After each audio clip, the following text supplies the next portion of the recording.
Um, good morning, everyone. Thank you for joining us in this webinar, Employee Advisory Panels, a new model in shareholder governance. We will have the presentation of Konstantinos Sergakis, who is a professor of capital markets law and corporate governance, director of the LLM in corporate and financial law and school, director for internationalization at the University of Glasgow. He specializes in corporate law, corporate governance, and capital markets. He's the author of The Law of Capital Markets in the EU and of the Transparency of Listed Companies in EU. He's a fellow of the Higher Education Academy and a qualified advocate, a member of the Athens Bar Association since 2004. We will be having also the presentation of Edison Tabra, who is a professor at the university, at the Católica University. And you can make your questions or through the chatting room, and we will be telling to Konstantino and Edison at the end of the presentations. So without further ado, please, Konstantinos, thank you for being with us today. Thank you, Abelardo, and thank you, Edison, for the invitation. It's a pleasure to be here with you. And thanks to all the participants for making the time to listen to us. My presentation is based on this new paper that I have published this year at the Journal of Corporate Law Studies with Dr. Andreas 𝙎𝙬𝙀𝙀. And it's on a new idea that we came up with in corporate governance. We found a new flexible way to engage with the workforce, with workers, and to try to break the ice, if I can put it simply like this, in order to prepare them to become more active when it comes down to being involved in corporate governance processes. So I will be explaining the paper today, and I will also give some new ideas that came to me and to Andreas 𝙎𝙬𝙀𝙀 after having published the paper when it comes down to implementing these proposals in corporate governance. So first of all, why do we need employees in corporate governance processes? Why do we need them to be active and be engaged in corporate governance? What we want to do with this paper is to convince companies and, of course, employees to come up with a structure which is flexible, which is workable, and at the same time, it provides appropriate incentives both to employees and companies. And it also gives us the opportunity to monitor this new structure. So come up with a new structure and find ways in order to monitor it in order to ensure its efficiency. What we want to do with employees in corporate governance processes is to basically maximize the beneficial aspects of their involvement. I am sure you know these things, but let me recap very, very quickly the benefits of having engagement from the workforce in each and every company. First of all, we increase their awareness. And I'm not just referring to the awareness of employees.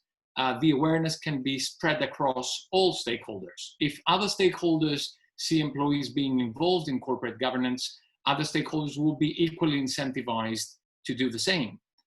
We want employees to be actively involved because this will also increase the internal efficiency of the company and its internal organization.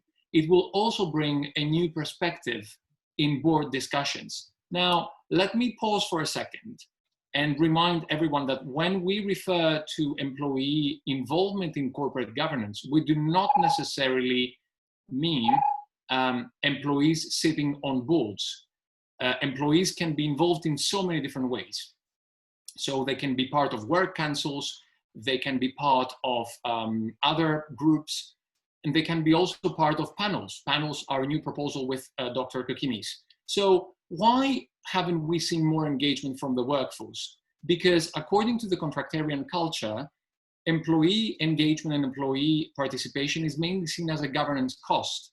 And we also find in our paper, this is a new idea that we developed in the paper, we are trying to explain this kind of hostility or aversion towards more employee participation in corporate governance, explaining this phenomenon through short-termism.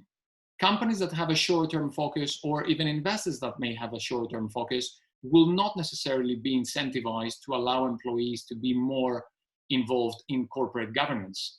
We also think that there is a lack of awareness. People would be able and would be incentivized to contribute to corporate governance processes as employees, but they first need to become aware of the benefits of doing so. And that also brings us to the third element, which is lack of education. Have we really prepared employees to take on this new role? Have we really asked them what they need to see from companies in order to feel more empowered and more incentivized? So we have a knowledge gap. That's basically what we explain in our paper. And this knowledge gap is also reinforced by employee marginalization. We have seen it now with COVID-19. Companies, some companies, not all of them, have treated their employees in an objectively unacceptable way. We also have, as I said, lack of awareness.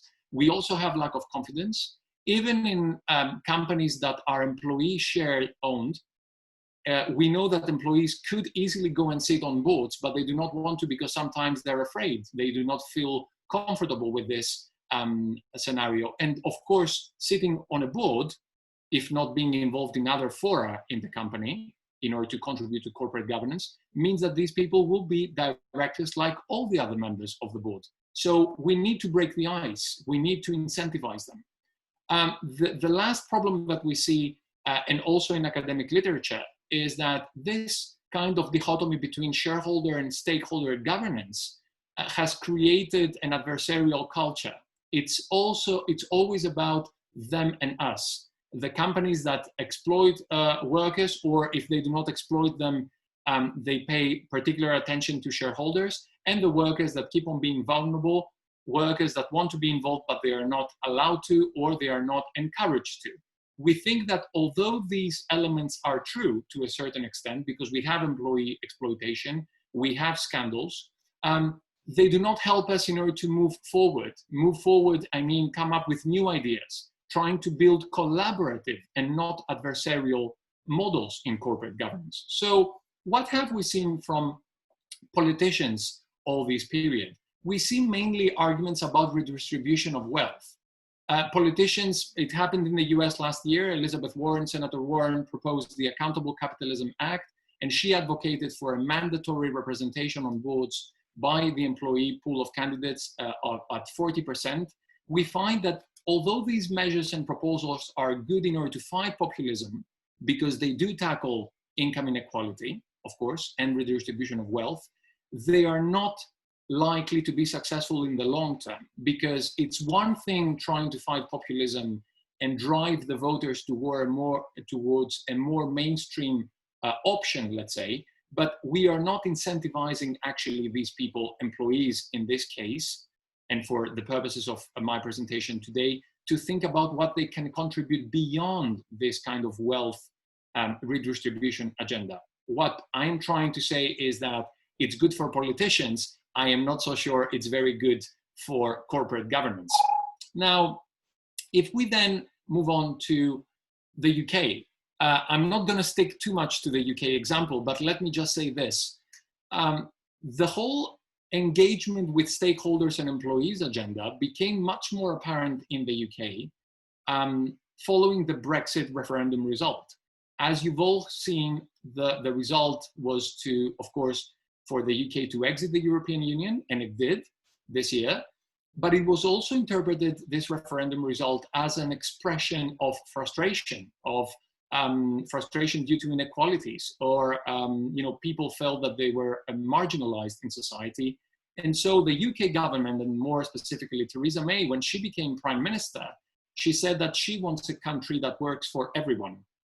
I'm sure you've seen that motto all over the place back in 2016. So following the government report in 2016, the revision of the UK Corporate Governance Code in 2018 advocated for three possible options. And these options can be also ruled out by companies, by listed companies, because of course the code functions on a comply or explain basis, which is either we comply with a certain provision of the code, or we can explain why we do not go down that way. So let me take you through these three options very quickly. The first one is employee representation on boards. We simply take employees and we put them on boards and they sit there as directors. The second one is having a non-executive director engaging with employees. And the third option, upon which we will emphasize today our analysis, is the employee advisory panels. Now, starting with the first option, we've seen many countries like Germany and many other countries in Europe, and not just in Europe, that have co-decision models or simply employees sitting on boards. Of course, that's a very strong message. People get the impression that we value employees, that they now form part of a hybrid governance, that they are equal with the other directors, and that's excellent. But I'm wondering, and that's what we're doing as well in our paper, if that's the most efficient way in order to engage with the workforce, because we do give gravitas to this kind of workers and employees, of course, in each and every company, and that's excellent. But we are not necessarily preparing them for that kind of transition. And I'm not so sure that in each and every country, we are ready for this kind of solution. The second solution would be, of course, as I said, having a non-executive director dealing with stakeholders, some of which, of course, are inevitably employees. Now, the problem that we have with NEDs is that sometimes, not all the time, sometimes we have the risk of having them there in a cosmetic fashion. So it's more the appearance of having a NED rather than the substance and the benefits, the actual benefits of having a NED. So if we really want to go down that way, and I have to tell you that most UK listed companies have gone down that way this year in order to abide with the code's recommendations, we do need to make sure that we also create panels in order to create a nice communication channel between the NEDs and the panels. Which now brings me to our proposal, which is also the third option of the code. Panels are just going to be a group of employees being formed in a purely voluntary fashion. But in order for them to work, they need support from companies. They need an institutionalized structure that I will explain later in my presentation today.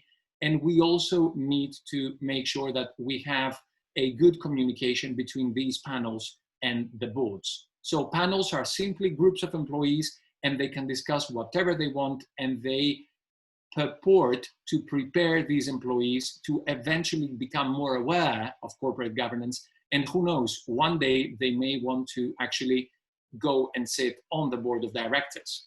I will also like to make a mention here, a very brief mention about the weights principles. The weights principles is a new code in the UK. It's a set of principles applicable to large private companies. So the UK is trying to also convince large private companies, and not just listed ones, to abide by certain set of corporate governance principles, one of which is the engagement with stakeholders. So we see that there is a trend of engaging more and more types of companies in order to address the critical issue of engagement with stakeholders. Now, our approach is new in the sense that it's not just a wealth redistribution approach, and it's not just an economic efficiency approach.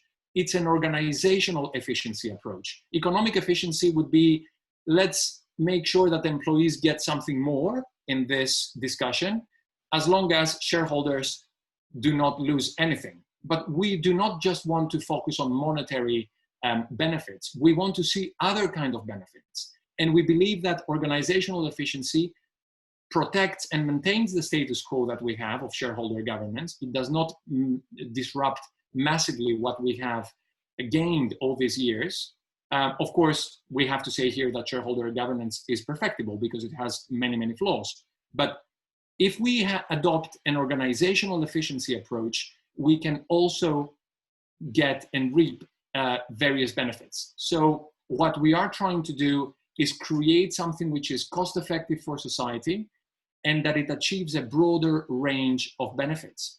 So I also have to pay tribute here to some very well-respected scholars who have treated the concept of organizational efficiency as a new business case. So what they say is that it's good on paper, but in practice, it's just going to be a further maintenance of shareholder governance without any concrete outcome. Well, I think that although I see some hints of truth in that kind of criticism, I think that it's too soon to tell unless we find concrete mechanisms in order to test this type of efficiency.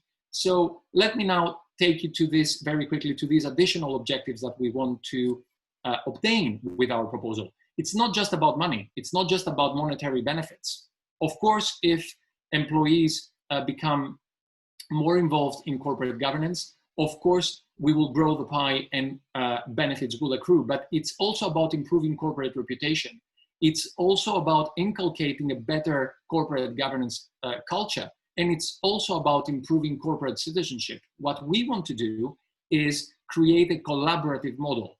It's not going to be easy because, of course, we have to be honest with reality. And we also see it again with COVID-19. Some companies might just use these panels in a cosmetic fashion. Some companies might not want to really engage with employees if we actually form these panels. But even in the case of companies who want to pay lip service, if I could put it in these terms, to this kind of proposal, in the long run, we will have benefits. And that's for a thanks to a very simple reason. If we put employees in these panels and employees start discussing with boards and they start getting more aware of what they can achieve within companies, these employees will then push more and more companies to actually respect the truth, the true essence of these proposals and these panels. So what are we proposing is start with panels, put employees on these panels, prepare them, and then gradually allow them to appoint some directors on boards if they start increasing their share ownership percentage. These panels, as I said before, are going to be truly advisory. We do not want to mandate something because if we force companies to adopt them, again, they might do it in a cosmetic fashion. And employees would be given a special case in order to obtain more shares. We can do it with tax benefits. We can do it with lots of different mechanisms. And of course, then they would be able to appoint members, employees on boards gradually, of course, not immediately. And of course, I also have to pause here for a second and mention that even if we are discussing about jurisdictions that do not want to have employees on boards, they can simply adopt panels. They can simply start having advisory panels and they can stick to them if they want to. It's not compulsory. It is just a proposal in order to take us one step further. So let me now start touching upon more practical issues about our proposal, because in the paper that you can find, of course, on SSRN, you will see the main doctrinal and theoretical analysis. What we are doing here in the next 5 minutes is explaining practicalities, how things should actually work if we actually adopt these panels in the future. And I repeat something very, very important. These can be adopted in any country in the world because they do not disrupt any kind of model of a unitary board or dual board that may be present in any jurisdiction in the planet. So what about the elections? Whom should we put on these panels? Companies should be free to opt for their own election system, but what we really, really want to see is a system of direct employee vote. We do not want people and candidates to be filtered through trade unions. We do not want them to be filtered through works councils that we have in Europe. We want them to be able to sit on that panel without any prior filter mechanism. And the role of the unions, that of course is very, very well respected and very useful in our society, would be, of course, they would be welcome to stand for election, to appoint for as candidates their preferred candidates, but that should not automatically give them a seat on that panel. If now they really want to sit on that panel, they could sit eventually as a non-voting member. They could, in order to participate and eventually nurture the discussion and collaborate with advisory panels. But again, we would leave it up to each and every company to go down that way. What we also advocate for is the creation of optional charters. What do we mean by charters? Charters would be generally accepted principles. Each company should have its own charter And that charter should be able to have some commonly agreed principles around workers' issues, paternity, maternity leave, or simply how these panels are going to work. The balance of the panel, the composition of the panel, the frequency of panel meetings. We believe that charters are essential because they will be able to depict companies' profiles, and they will be also they will be able to tailor companies' preferences in that document. And it's a document, of course, that everyone has to respect within that company. Now, what are we going to do with large companies? Andreas and I were thinking very seriously about how the creation of panels is going to work when we have lots of subsidiaries, for example. So should we have one panel in the parent company and other panels in each and every subsidiary? Because that might be a little bit prove to be difficult in practice. What we propose is to only have different panels between the parent company panel and the subsidiary ones when we have different directors sitting on the different boards. If we have the same director sitting on the parent company and on the subsidiary companies, we do not feel that we should create more panels at the subsidiary level. And again, what should be the link of these panels with work councils? I think that we need to think carefully, because in some cases work councils are very, very successful and they could be an additional contribution to the success of these panels. In other cases, work councils have been there, but with a limited presence in companies' operations. So maybe we could think about carefully about the coexistence of these work councils with these panels. And going towards the last practicalities, who should train the panel members? Companies should do it. And also, panels should interact with boards, as I previously mentioned, and we need to make sure that we have a communication between the panel and the board in order for the board of directors to train accordingly the panel members. Why I am emphasizing so much the training aspect? Because the reason behind this kind of proposal is to gradually prepare employees to get more aware around corporate governance issues. So the training is an essential part of breaking the ice and incentivizing them to get more involved. So we need appropriate training. So the link with the board would then be that the employee advisory, the employee appointed member, once employees have the necessary amount of shares in order to appoint an employee, when that employee goes and sits on that board, he or she should actually become the main conduit between the panel and the board. So constant communication, and of course communication, as I said, needs to be there even before employees are able to appoint the first member on the board as any director. And we should also see this kind of constant communication, keep on exchanging information, questions that the panel may want to ask to the board of directors in order for the panel to be not only trained, but also constantly informed about the challenges that companies face. Now, the transition to the board, as I said, it's going to be based upon share ownership percentage.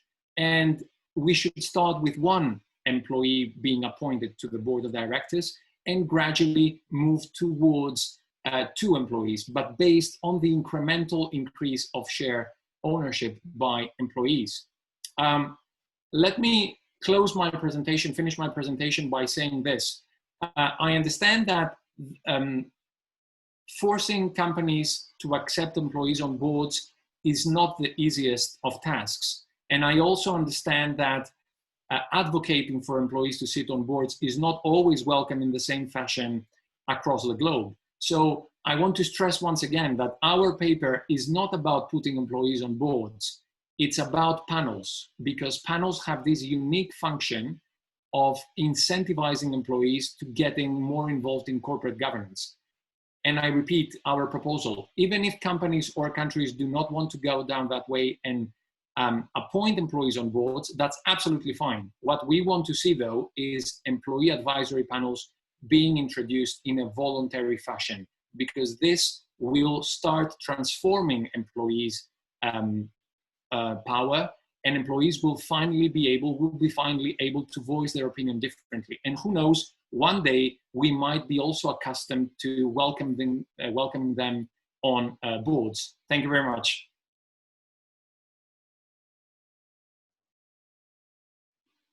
Thank you, Konstantinos. Now we will be having the presentation of Edison, who is going to, well, Edison, the stage is yours. Okay, thank you, Abelardo. Konstantinos, I enjoy a lot reading your paper. It's very innovative, certainly a little provocative for this area of South America.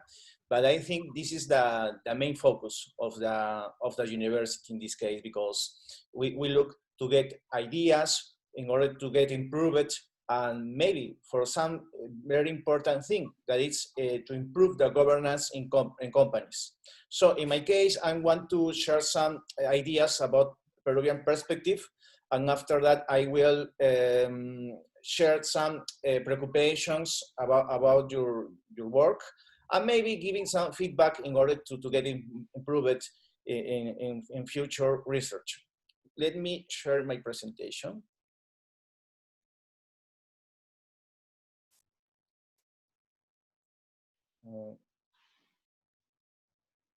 Sorry.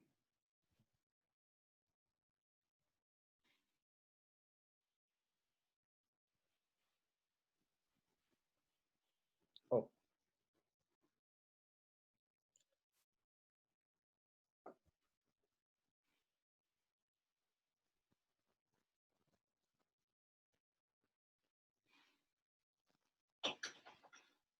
Okay. I want to give some ideas about Peruvian market. So in the case of Peru, our market is very concentrated. We live in two kinds of worlds. The first of all is the formal world, because we have a formal, small and micro and large companies who works according to the company law. But we have a lot of informal economy. So this is a problem because it's very believable that small companies or medium or large work with informal companies. So maybe in case of corporate governance, this gives some concerns. So in Peru, there are a lot of predominance of small and micro enterprises. We have approximately 95% of all the formal world of companies who are in these conditions. So as you can see, in Peru, we have just 0.2% of companies, of big companies, who have a permanent board of directors because they are large companies. And we have to see that for each formal, micro, and small enterprise, there are two informal companies. Probably this thing is very important in order to give a focus when we talk about the contribution of employees in governance of companies. In the case of Peruvian Act, we have to see that we have three kinds of companies from my perspective. The first one is big companies that are ruled by general companies out of Peru. We have as a self-regulation the cause of good corporate governance for Peruvian companies. In the case of board of directors, in big companies, they are mandatory. The kind of legal instrument are joint stock companies and publicly held corporations, and there are approximately 5% of the Peruvian world of companies in the country. In the case of small and micro enterprises, board of directors are optional. So I think this is the first concern about the work, because they are 95% of the Peruvian companies. The legal instrument is closely held corporations. The board of directors are optional. And we have another called individual business form limited and individual business form unlimited. And the other type are the informal business, because they work and have a governance composition where everything is possible. So they combined, the businessmen or women combine every kind of composition and organization on how they can work in the market, but they are not in the legal market.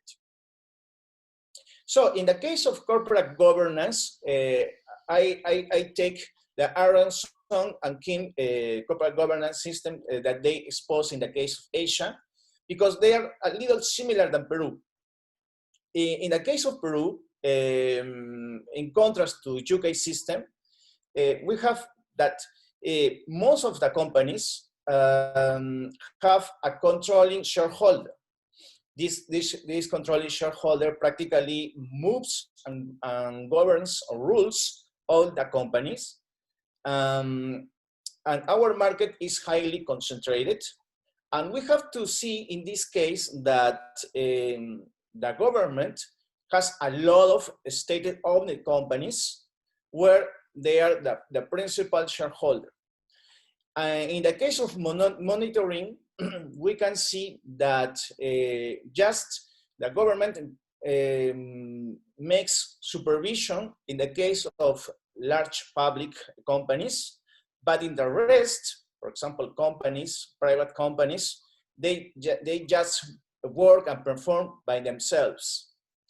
And what about the problem in corporate governance?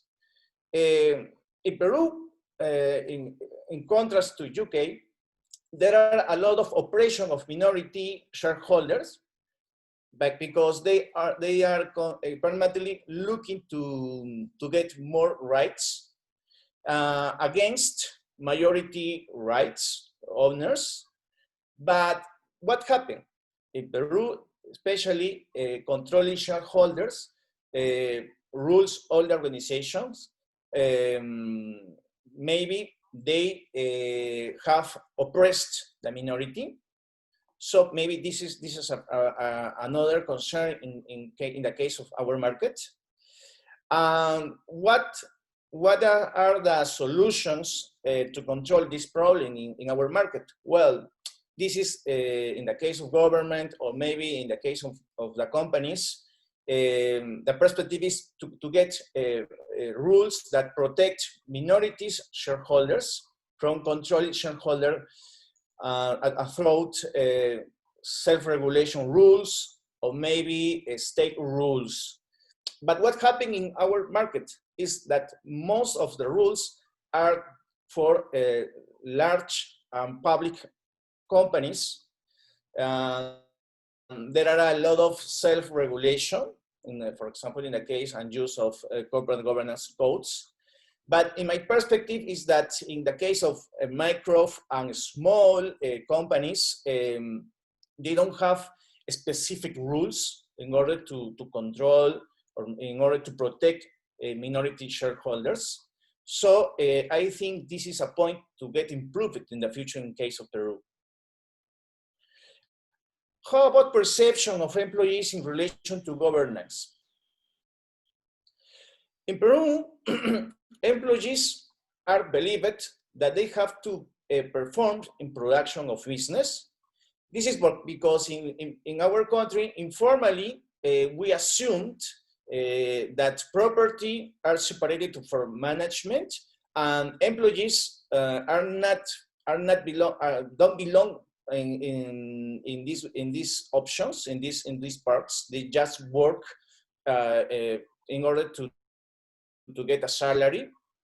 They are considered as collaborators. They just have a play in a case of committees, or maybe consultative committees. In Peru, trade unions work in favor for labor rights. But what happened with trade unions in Peru is just they are influenced, I think, in some extremist perspective from ideology. It's very assumed, or it's believed that trade unions have left-wing influenced, in contrast to shareholders or CEOs that are supposed to have a right perspective or a right political perspective. So we see that in the practice, trade unions constantly fight or get some tensions with administration and shareholders. Shareholders are believed to be the risk bearer. They look permanently for profitability. And in Peru, they are a primacy of shareholders versus primacy of stakeholders. But we see that there are many signs of tokenism that you work in your paper, because especially in mining sector and energy sector, we can permanently listen to CEO or directors talking about the wealth of stakeholders, but the first and main preoccupation for them is the wealth of shareholders. So maybe it is just aesthetical speech. And how about labor participation in Peruvian companies? In this case, as I referred, most of the employees, especially in big companies, are part of committee on safety and health at work, or maybe in committees against sexual harassment. Well, their role is just to give some rules for the company in these topics, or maybe in order to give some punishment in these cases. But it's not proper in Peru to include employees in committees of governance or maybe of supervision committees. I have to reference something that you work into paper, for example, is that in Peru we had acciones de inversión, which was referred to former labor shares. This is because 30 years ago, the revolutionary government decided to create this kind of labor shares and to give them to the workers. The rule, the act is the number 27028, which rules this kind of shares. What happened in the actuality is that this kind of acciones of the inversión have been bought by shareholders or standard shareholders, and practically these kind of shares have disappeared. Most of the preoccupation of the employees in Peru is maybe to get a good performance in the companies, and they are protected by labor rights, especially because they have a labor profit sharing, because they receive a part of the profit of the profits of the company. You can see the percentage. Maybe most of the trade unions look constantly to see if the company have had done the profits in order to proceed to share this kind of profits, especially at the end of the year. And I want to see and focus this kind of business. This is called the rama magisterial, that in Peru is ruled exclusively by teachers. We can see that teachers of primary and high school are supposed to be employees of the Ministry of Education, but Peruvian rules permits them, in case of the trade union, to rule this kind of social security system in order to give them some extra money. And this kind of organization is just ruled and organized for teachers.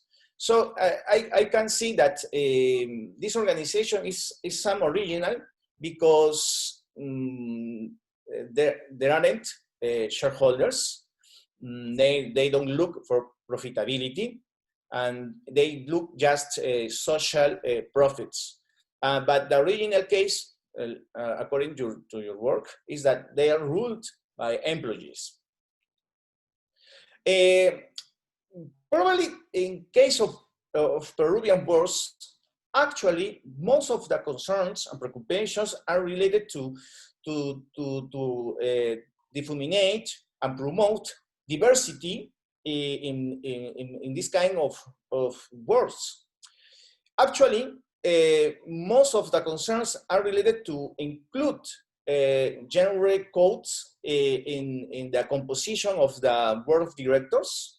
Actually, most of the discussion are concentrated in this topic, but I can see that there are a good point in this topic is that because to include employees in the governance could be done following this idea about diversity, or to translate diversity in the composition of the board of directors.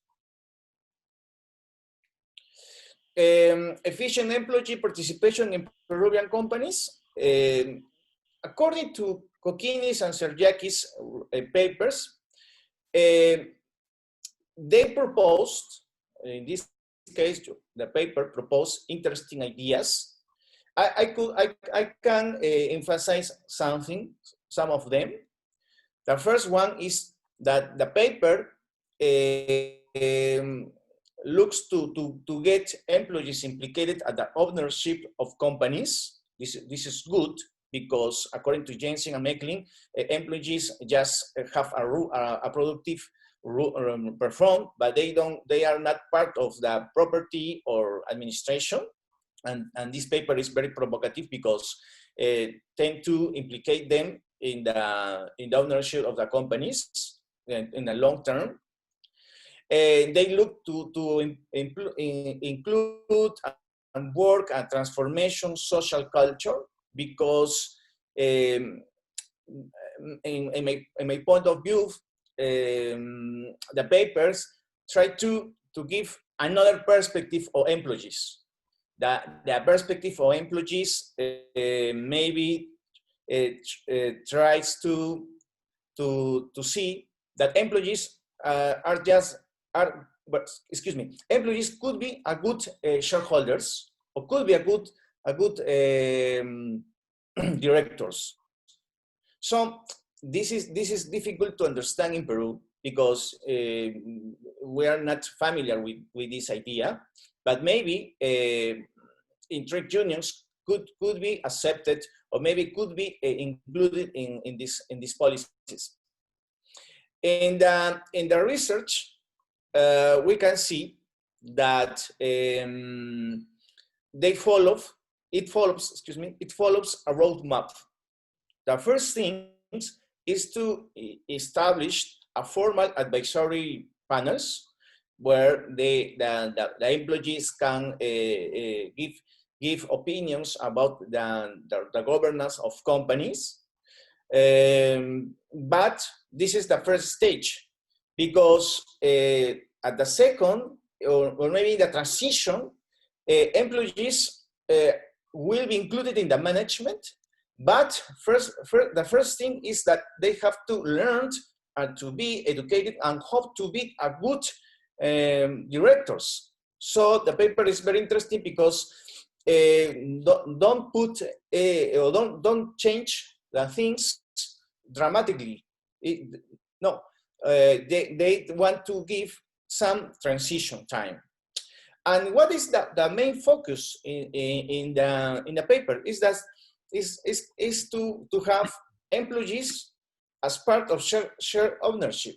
And this is interesting because in Peru, we didn't have this perspective, but it is very interesting because it could implicate the employees as directors, but as shareholders. My first impression in the papers was that I think it was a topic related to syndicate issues. It is a paper because act in favor of employees, but is against corporates' perspective. It's part of a strategy, a strategy to regulate corporate governance in local private companies. Probably, for me, at the first impression was that, oh, maybe it could be used by governments, especially left wing, in order to regulate and intervene the economic freedom of governance. But I see many contributions. The first contribution is that includes more arguments in favor of stakeholder theory, involved to get increase or maintain long-term of profitability in companies. The strategy is to include employees in the work of the company. The contribution of this paper is to give some reference original about the UK Code for Corporate Governance Private Enterprise, especially for small and micro enterprises. Could be this idea used perfectly. It's a good argument in favor of practice diversification in process of selection and composition of board of directors, and it has a strong point to essential idea of corporate governance because includes a main stakeholder, which is the employee. So this is good because the paper invites to the discussion, includes good ideas, innovative ideas maybe, and tries to translate some ideas from UK system to Peru. So I consider it very interesting. But I see some unclear points in context of local market. The first thing is that labor rotation in Peru companies is high. So because in Peru we have the millennial phenomenon, because most of the population, labor population, are not permanently in companies, they try to rotate. In Peru, it would be difficult to understand, translate a model that works or maybe is worked in a dispersed market to a concentrated market as Peru. This topic probably for most academic and scholars could be seen as a part of board of directors, which in Peru is just for a minimum number of companies. Probably the attention would be low, but I think that the challenge is to include in small and micro business. But the problem in this case is that they have a board of directors in a wave of optionals. So maybe in this case, the paper could or can do some inclusion in these days, in these ideas. Another unclear point, I see that the reference in case of CEO of staff and especially in business with no words are not included. Maybe in this point in the case of Peru, if we have remember 90% of companies with no board of directors. In this case, I see, or maybe I would like to have some ideas from the paper in reference to the CEO. Another unclear points that I see is maybe how to reformulate the role of trade unions in relation to employees, because if the paper proposes to have an employees panel, and after that to get it included in the board of directors, maybe the question would be what would be the role of trade unions? So maybe I see that this topic could be or must be replied. Another is the use of skills to change perspective in employees, because the paper talks about the transition from employees to be employees to be shareholders. So in this case, I would like to know what would be this kind of system in order to educate them, or to prepare them to be capitalists. Another would be the discussion works in board of directors, but I see that it must be focused at shareholders assembly and CEO staff. So maybe the paper I see should include these protagonists, and maybe in the case of advisors too. According to perspective of Peru, investment shares are a little low because in the past they were ruled, but it doesn't work. It didn't work. Maybe in this case in South America, in Peru, probably would be a point to be reformulated. I see that there are uncertainty in proposed evolution process in corporate, from employee to shareholder, because we don't know how would be imposed this transition process. I don't know the time or specific skills to be used,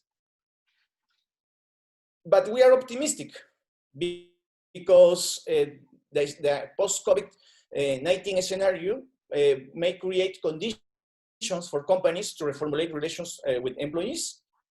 Maybe in this case, to propose employees to be involved in the governance of a company could be possible. I think it could be written in the agenda. Maybe another point that I see according to the paper is that we can discuss the fact that Peru and other countries in South America must have a proper corporate governance code for private companies. In this case, in order to include some ideas about the governance in micro and small companies, but in reference with CEO, directors, and include employees too.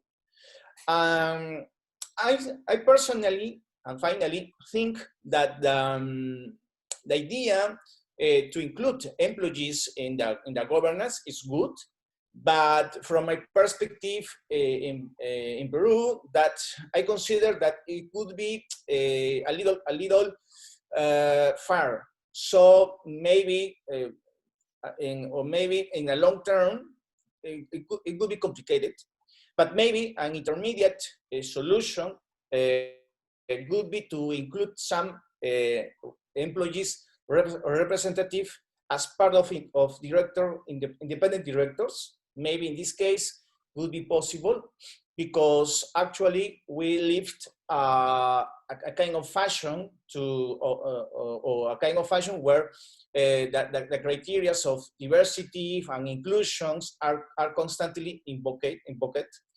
So in this case, maybe to talk and to do arguments in favor to include employees in governance by independent directors could be possible and could be accepted.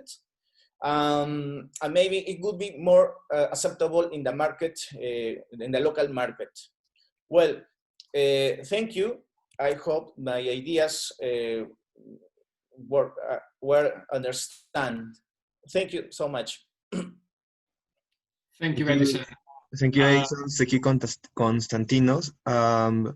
We have with us Alberto Salazar from Carleton University of Canada, who wants to make direct questions to both Edison and Konstantinos. I will be reacting the audio so Alberto can make his questions directly. Alberto, you are now. All right, thank you. Thank you. Can you hear me? Yes. Okay, thank you, Professor Sergakis. This is Alberto Salazar. I teach at Carleton University in Canada. I published a couple of works on work councils in European company law, so I'm kind of familiar with some of the ideas that you mentioned.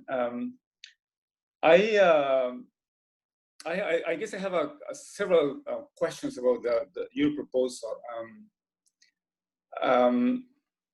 I've done some research on German co-determination, especially looking at supervisory boards and work councils.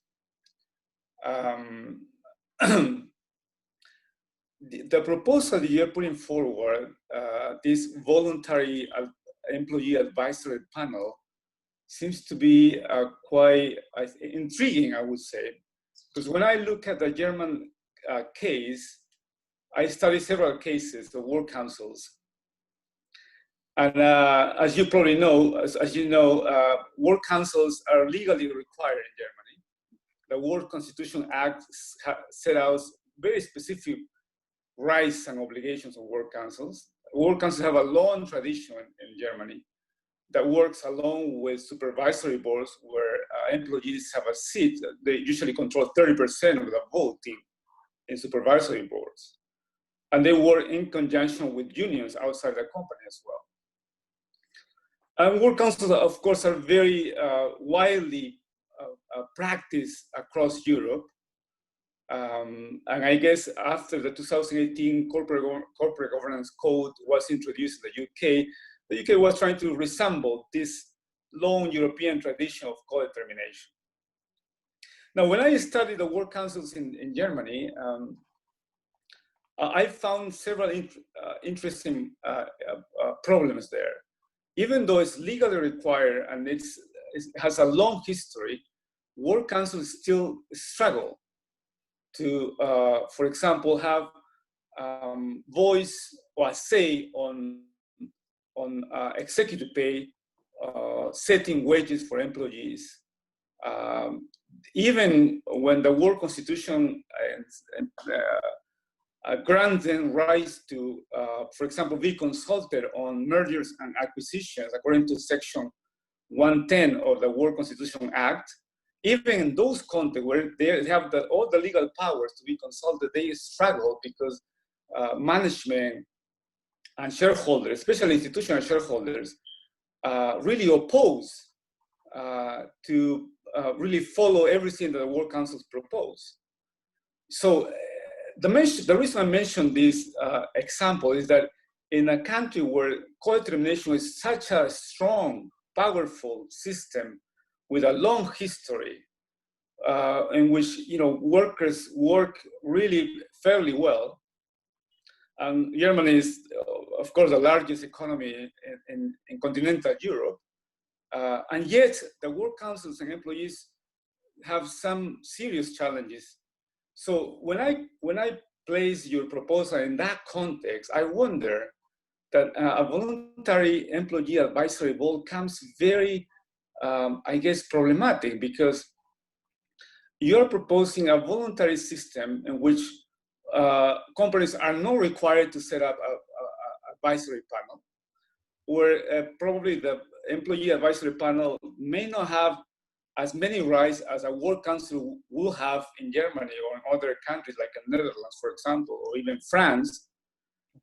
You're also saying that we don't need necessarily to have employees representatives sitting on corporate boards. And then you also say that proposal will be a transition towards employee share ownership. So when I hear that proposal, to me is a move backwards from the European tradition of co-determination, and I don't see how your voluntary employee advisory panel will be effective in actually creating some form of co-determination. And so I think that's one of the main concerns that I have is this voluntary nature of the employee advisory panel. The other question I have is that introducing a panel in the same way that you're proposing, I wonder if that will duplicate the existing tradition of having work councils already in Europe, and also in some European countries, in some Asian countries. I guess the other question, then the last question I have is that in some of the research we are doing currently, we're trying to expand the idea of employee participation to capture the workers and independent contractors are part of the new gig economy, because many employees are transitioning from formal dependent employee relationships towards becoming independent or dependent contractors and suppliers.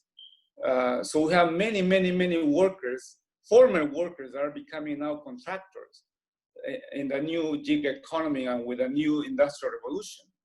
And so many of these ideas about employee participation are not capturing this new development.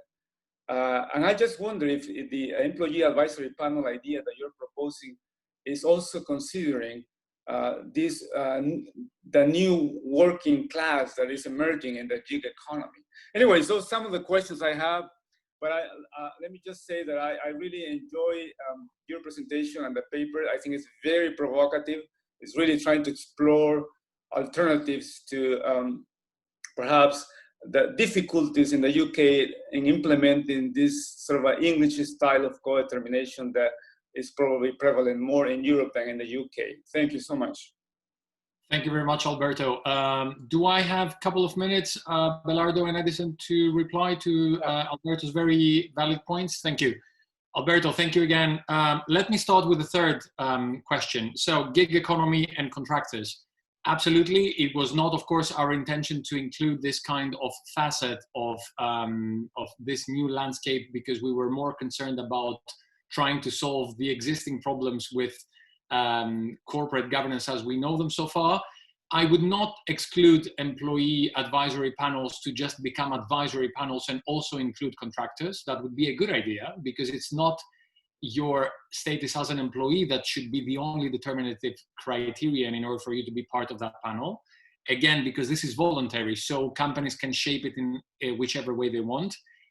If we now go to the second point about duplication of work councils, I have studied as well very meticulously work councils, and not just in Germany. I have also studied the Belgian spectrum in high detail, in much detail.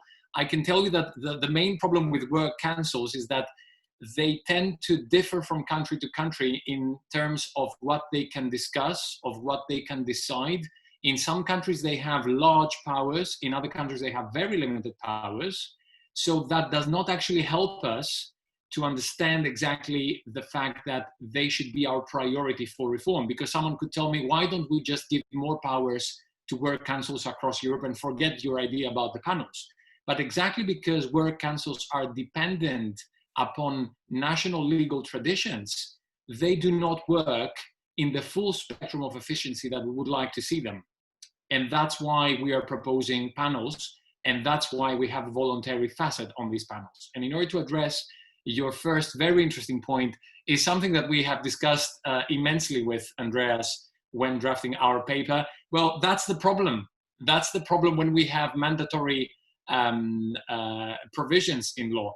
When you have employee representation on supervisory boards, and then you have the Volkswagen scandal in Germany, where we see that employees basically acquiesced to the scandal because they had their own concerns about employment, rates of employment in that region, then you understand that employee representation on boards, when especially it's dictated, it's not a panacea. It's not the solution to everything, because we have seen also the bad side of these kind of systems, that they give gravitas to employees, but in practice, sometimes they fail to honor their promises. Do not get me wrong, the German system has clear historical roots.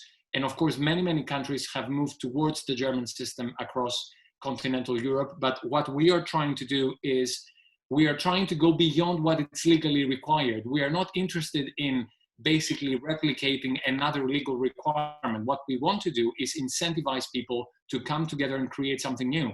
Work councils, when they are dictated in Germany, they just replicate a legal mandatory provision. Employees on supervisory boards in Germany, they are there because they have been told that they have the right to be there.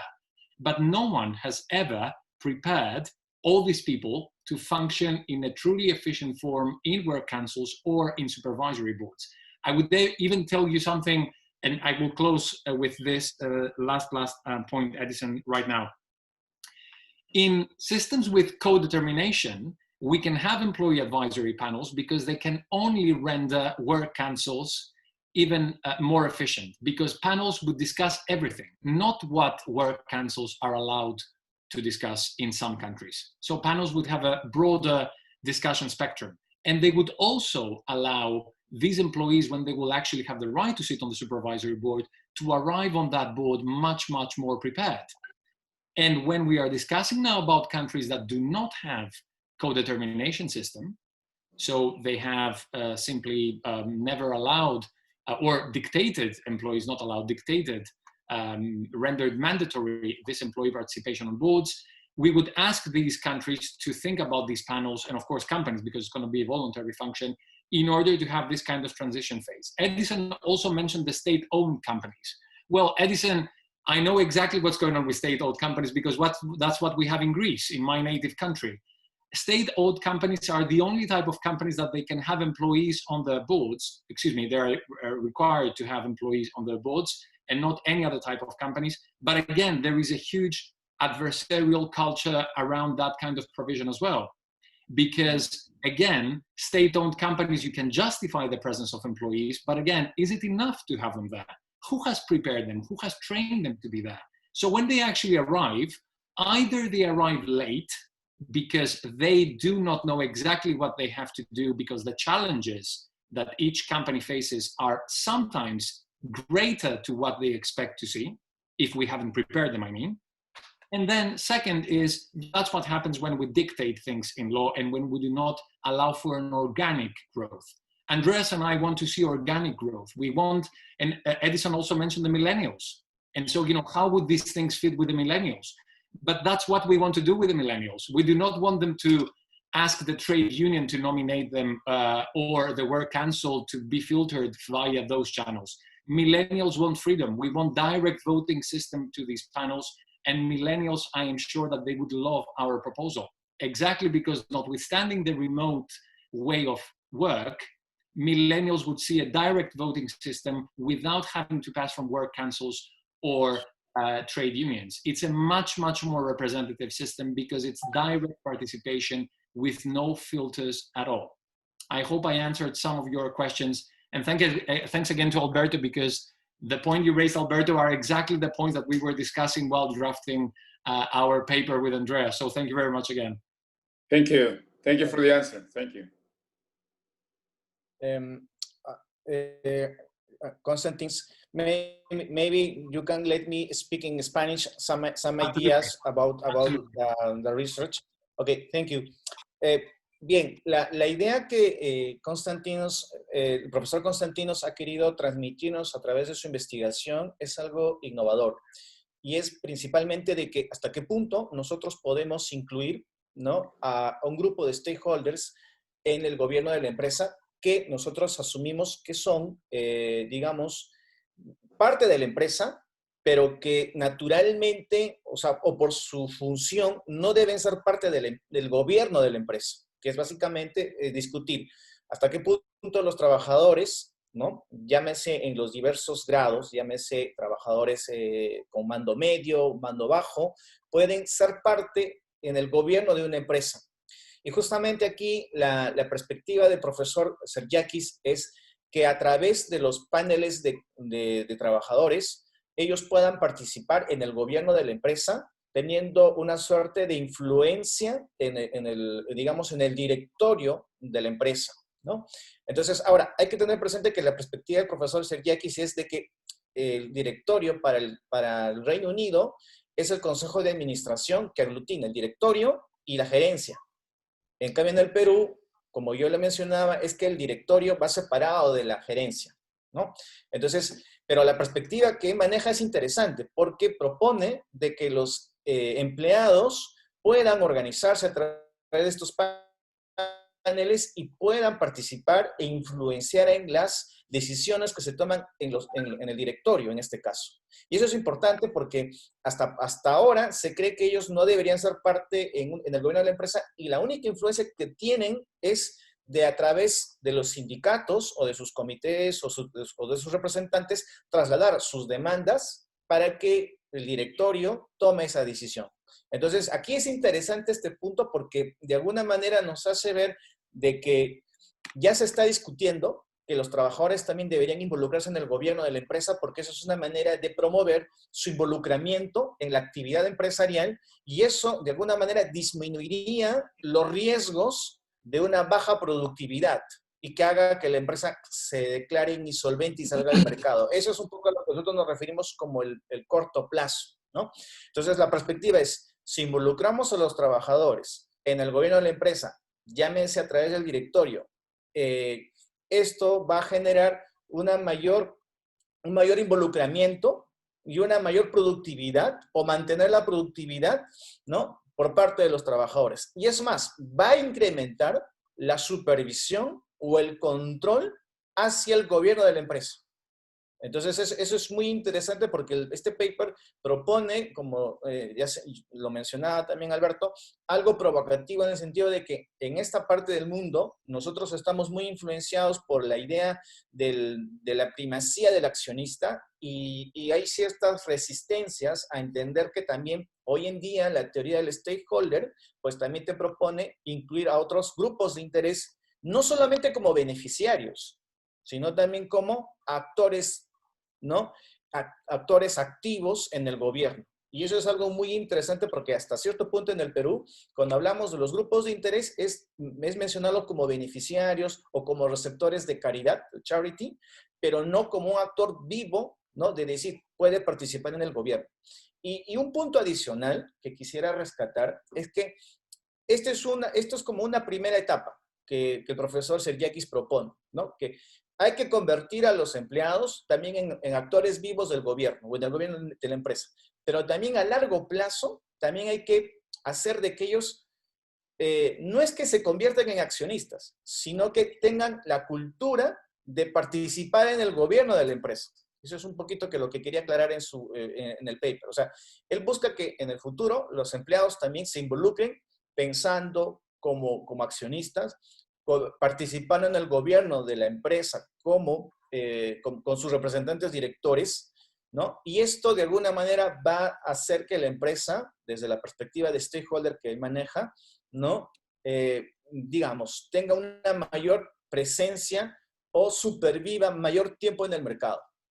Podemos entre todos los asistentes podemos de repente tener nuestras diferencias, pero la perspectiva que propone el profesor Sergakis es muy interesante porque justamente tiene esa visión que creo que, como he dicho antes, es algo que muy pocas veces se ha trabajado aquí, ¿no? Porque el empleado siempre ha sido como alguien que trabaja, como alguien que recibe beneficios. Pero ahora la perspectiva es, oye, ¿por qué no lo involucramos también en el gobierno de la empresa?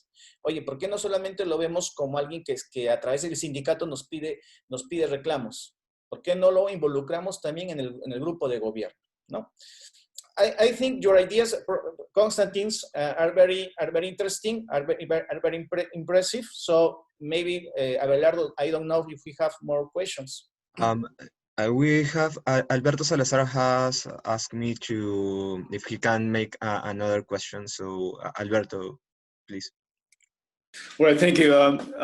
Thank you, Konstantinos. I really I appreciate your answers to the several questions.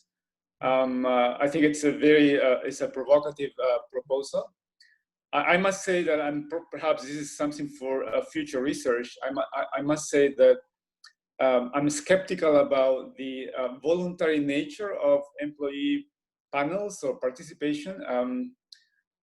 In Canada, we have the so-called health and safety committees, which is an employee committee. We have studied those committees in the last years, and one of the big findings is that even though the committees are legally required, employees may not have the commitment or the time or the energy to actually engage in exercising their rights through these committees. Even when they speak out and they express their views, there's no guarantee the directors or officers or even shareholders will actually follow through or listen to that or implement any of these employees' complaints or recommendations. So I guess my main question for a future research is what can be done to actually guarantee that the voice of employees through a committee, a health committee, or a panel, or even a work councils will be, where the voice of employees would be taken into account and follow through by directors and officers or shareholders. Now we have to remember that most companies, especially international companies or national companies, are largely controlled by institutional investors, and they are not necessarily interested in listening to employees. They have a expectation of increasing market share returns. When a panel of employee committee is introduced in a voluntary basis, I'm not sure whether that will really be effective in that context. So it's something that we perhaps will need to work. I also look at some studies in the UK, and some studies are saying that the board directors are not interested in, are opposing to employee participation in the boards or even through any form of committees. So again, this compliant or explain approach or voluntary approach, it's something like I personally find very difficult to embrace when I see that the evidence shows that the employees' voice are not being really taken seriously in corporate governance. Thank you. Absolutely, Alberto, and I share your views and your point of concern. And as I say in our paper, in the slides as well today, there is a risk of tokenism. Companies might not be convinced, and even if they go down that way, they might not actually do it, want to do it to fully engage properly and to listen to employees. But I'm not so sure about institutional investors. I mean, ESG, especially right now, the S factor with COVID-19, I think that more and more funds will be paying attention to the social factor.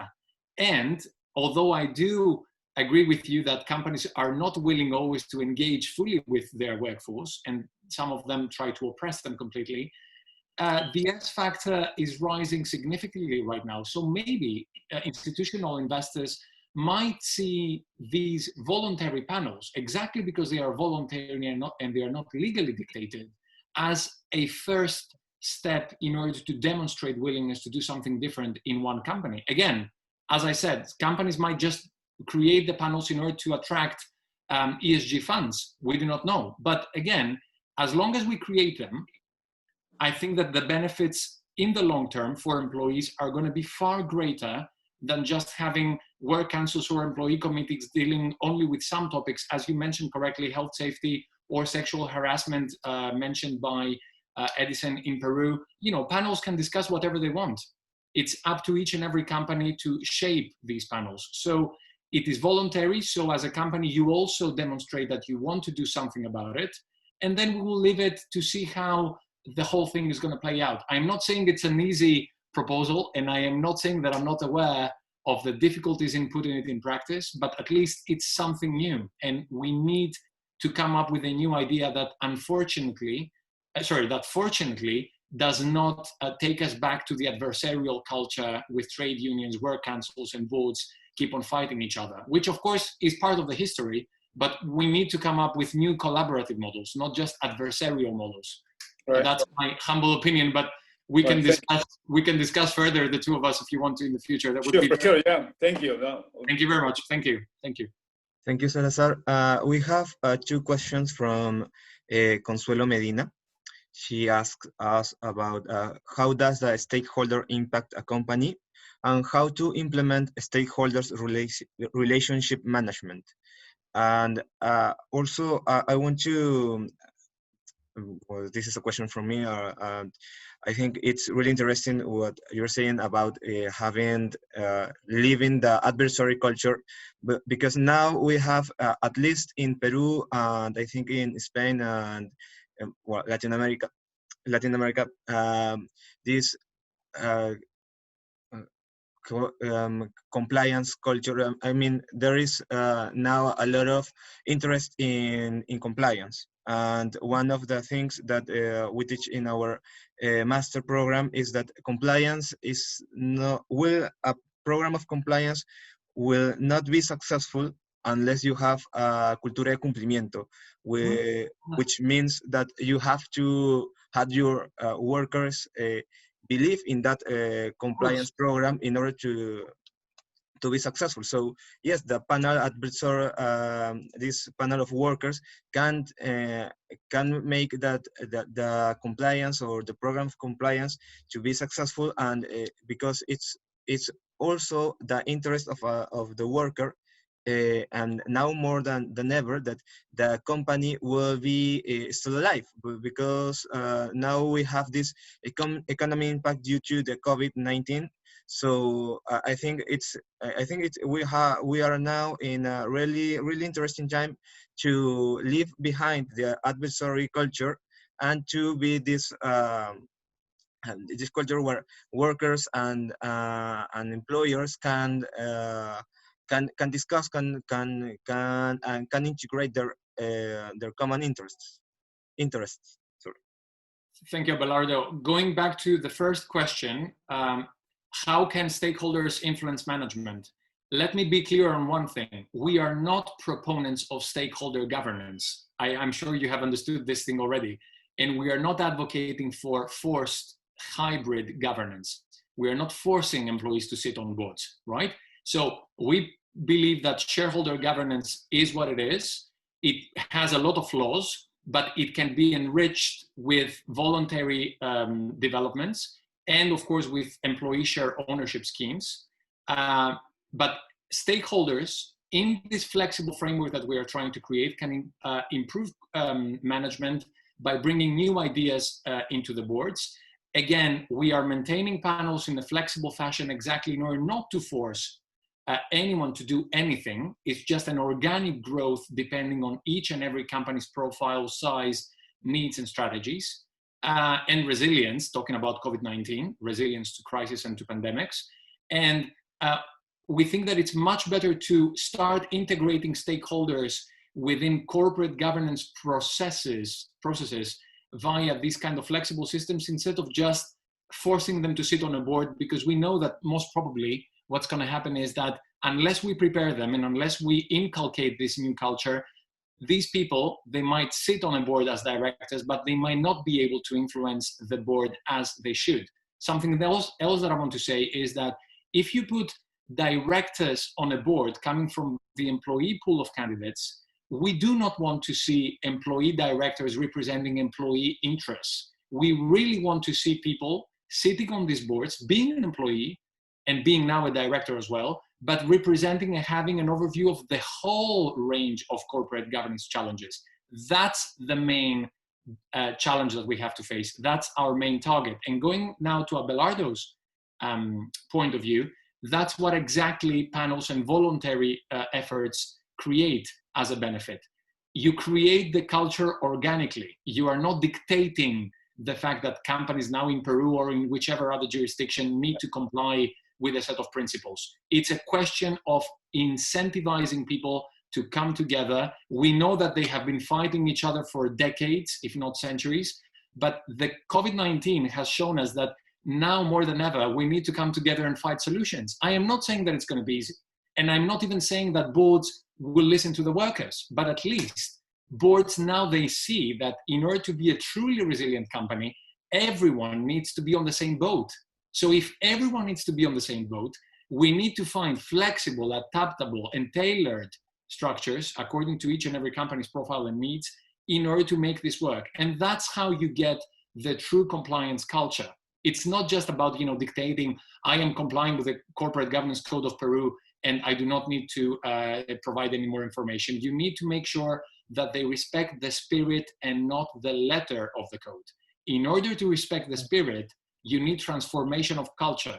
And so voluntary processes are much more beneficial in that kind of transformative journey, instead of going and enforcing people, workers and boards, to change culture in an overnight just because the law dictates now that we will have these committees or these work councils or these employees on boards. I hope that I addressed all questions.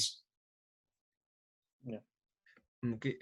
Thank you, Konstantinos. Thank you, Edison, for this amazing presentation. And we will be ending now. And I hope to have you with us in another webinar. And thank you, everyone, for being with us this morning. Thank you very much for the invitation. Thank you so much to Edison and to Abelardo, and to the so students much, who actually attended the presentation. Thank you. Thank you.